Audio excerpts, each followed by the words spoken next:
Hello students, mission DU preference sheet. आज हम BA honours economics की प्रेफरेंस शीट बनाएंगे। One of the most sought after program under Delhi university. Eligibility देख लेते हैं बीए ऑनर्स इकोनॉमिक्स की। Any one language from list A plus mathematics और applied mathematics, so maths is compulsory, plus any two subjects out of which one should be from list B1। 800 marks में से आपका merit बनेगा। तो students जो जिनके पास accounts है और साथ में मैथ्स भी एक ऑप्शनल पेपर है, वो भी बीए ऑनर्स इकोनॉमिक्स के लिए एलिजिबल हो जाएंगे। और ये क्वेरी रहता है स्टूडेंट का कि बीकॉम ऑनर्स या B honours economics if they have maths. ठीक है, तो ये एक ऑब्वियसली आपका पर्सनल डिसीजन है in terms of your long term goals. मैंने BCom honours BCom preference sheet वाले वीडियो में कॉमर्स के करियर्स को लेकर डिस्कशन किया था। आज थोड़ा सा इकोनॉमिक्स के करियर को लेकर भी डिस्कस कर लेते हैं। तो बी ऑनर्स इकोनॉमिक्स ये कोर्स किनको करना चाहिए? देखिए, as an economist, future economist, आप ब्रॉडर इकोनॉमिक ट्रेंड्स पे काम करोगे। सो फॉर एग्जांपल, एक कंपनी है जिसमें एक चार्टर्ड अकाउंटेंट काम कर रहे हैं और एक इकोनॉमिस्ट काम कर रहे हैं। सो चार्टर्ड अकाउंटेंट का रोल ज्यादा financial statements, financial reporting, accounts, finance को समझना है और मैनेज करना है। वेयर एज अगर आप एक इकोनॉमिस्ट काम कर रहे हो उस कंपनी में, तो आपको broader economy as a whole सोचना है। सो फॉर एग्जांपल, अगर आप एक ऑयल बेस्ड सेक्टर में काम कर रहे हो या फाइनेंस बेस्ड सेक्टर में काम कर रहे हो, सो एज एन इकोनॉमिस्ट आपको oil sector, middle east economy, world economy, US economy, Indian economy, इसका एक ब्रॉडर व्यू लेना होगा। और as an chartered accountant obviously आपका काम उस कंपनी के अकाउंट्स और फाइनेंस को लेकर ज्यादा ध्यान रहेगा। ठीक है ना? इसका मतलब ये नहीं मैं कह रहा हूं कि एज एन चार्टर्ड अकाउंटेंट आप ब्रॉडर व्यू नहीं रखते हो, बट स्पेशलाइज्ड है, फोकस्ड है as a chartered accountant, whereas economist बहुत ज्यादा ब्रॉड है। ठीक है, work in research, academia, financial institutions, consulting firms, government think tanks, mutual fund industry, finance industry. ठीक है, इंडियन इकोनॉमिक सर्विसेज, आप Indian economic services B honours economics करने के बाद आप एमए इकोनॉमिक्स कर सकते हो। दिल्ली स्कूल ऑफ इकोनॉमिक्स है। एमए इकोनॉमिक्स करने के बाद आप इंडियन इकोनॉमिक सर्विसेज में, जो कि यूपीएससी कंडक्ट करवाता है, एक सिविल सर्वेंट के तौर पर भी काम कर सकते हो। गवर्नमेंट थिंक टैंक में भी काम कर सकते हो। You have to be analytical, quantitative and you should have research based skills also. So quantitative के वजह से ही maths, that is why maths is compulsory for B honours economics.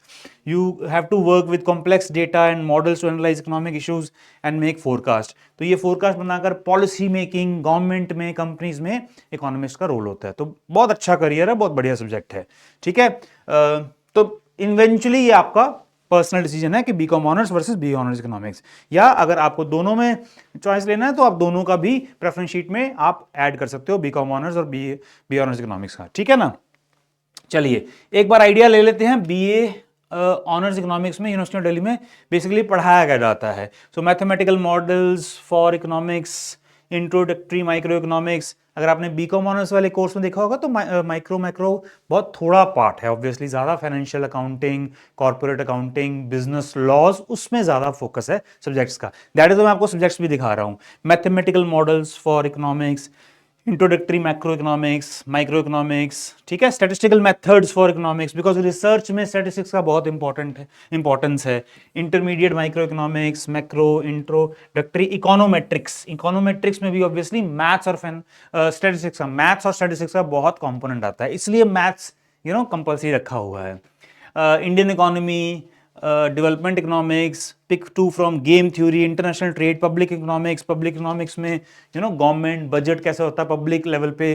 ठीक है, financial economics, applied econometrics, economic history of India, political economy. Obviously जो politicians हैं, जो policies बनाते हैं, उनको उस कंट्री की इकोनॉमी को ठीक करना एक बहुत बड़ा चैलेंज रहता है हमेशा, और वो एक बहुत बड़ा मैंडेट भी होता है पॉलिटिशियन के पास। So Indian economy 2, development economics, pick 2 from economics of health and education, environmental economics, open economy, macroeconomics, money and financial markets, comparative economic development, law and economics, political economic too. So आप देख सकते हो courses जो पढ़ाए जाते हैं, you can always compare these courses with BCom honors courses and can have an informed decision which course you would prefer if you are eligible for both the programs. ठीक है, बी ऑनर्स इकोनॉमिक्स, ये Delhi university के colleges की list है। You can take a screenshot. सो आर्यभट्ट, आत्माराम, सनातन धर्म, college of vocational studies, ये सारी list है जहां पर B honours economics under Delhi university available है। ये देख लीजिए सारे कॉलेजेस की लिस्ट है विद सीट्स। सेंट स्टीफेंस देखें तो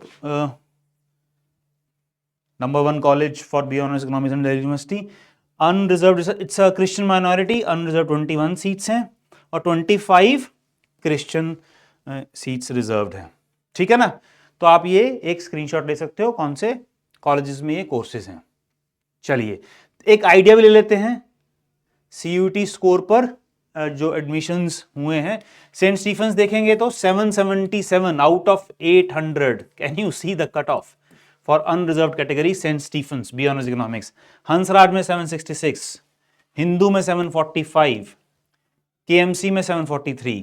ये सेंट स्टीफेंस का कट ऑफ है, ये हंसराज का कट ऑफ नहीं है। किसी स्टूडेंट को मिली है फर्स्ट एलोकेशन में, हंसराज में 766 से कम में भी एडमिशन मिली है बी ऑनर्स इकोनॉमिक्स में, लेकिन ये 777 सेंट स्टीफेंस का बी ऑनर्स इकोनॉमिक्स का लास्ट ईयर का 2023 का कट ऑफ है, इससे नीचे अनरिजर्व कैटेगरी में नहीं मिली है। हिंदू में 745, ये कट ऑफ नहीं है, ये बाकी कट ऑफ नहीं है, but this is definitely the cut off. Kirorimal में 743 में, जीजन मैरी में 735 में, lady Shri Ram college for women में 733 पे भी एडमिशन मिली है, दौलत राम में 720, 712 में भी दौलत राम में है। ये एक्चुअल डेटा है एक्चुअली, ठीक है, हमने स्टूडेंट से कलेक्ट किया। Obviously we can't share the names for privacy reasons, but ये एक्चुअल डेटा है। ठीक है, ओबीसी कैटेगरी में LSR में 679, लक्ष्मीबाई में अनरिजर्व्ड में 643, हिंदू में 627, 570 with these categories. So you will have a fair idea कि कहाँ। ऑब्वियसली इसका कट ऑफ भी बहुत ज़्यादा जाता है for top colleges, right, as similar, almost similar to BCom honours, because BCom honours और बी ऑनर्स इकोनॉमिक्स ये courses obviously most sought after रहते हैं। ठीक है, चलिए प्रेफरेंस लिस्ट, ये हम डिस्क्लेमर बार बार हर प्रेफरेंस लिस्ट में दिखाते रहेंगे।